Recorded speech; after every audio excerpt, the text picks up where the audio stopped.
Hi, I'm Dr. Sean Wells, physical therapist and creator of nutritionalphysicaltherapy.com. I wanted to share a story about a patient of mine. We'll say his name is Bob. When I was an acute physical therapist working in the hospital, Bob was admitted with congestive heart failure, and I had reviewed his medical chart thoroughly. He had a lot of medications on board, and the medical team was doing their best to try to stabilize Bob. As I went into Bob's room, my acute sense of smell picked up on what smelled like fried food and probably some form of an Italian sandwich. As I started talking with Bob a little bit more, I started asking him a little bit about his diet because I noticed he was struggling, with endurance and basic functional mobility. After asking him a little bit about what he had for lunch, he had mentioned his friend had brought in a pastrami sandwich with some French fries.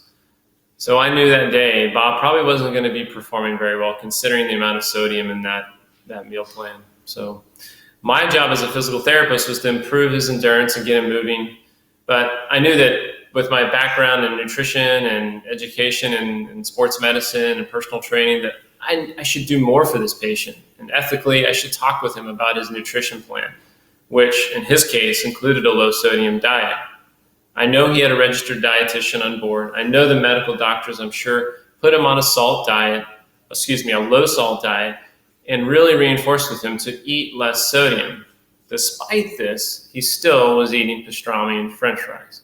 So me being yet another team member, educating him and talking with him about a low salt diet and eating a predominantly whole food, plant-based diet would really help Bob reduce his hypertension, reduce his fluids, and ultimately may arrest his congestive heart failure.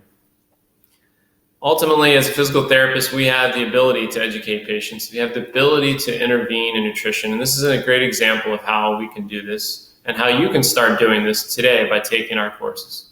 We hope to see you in class.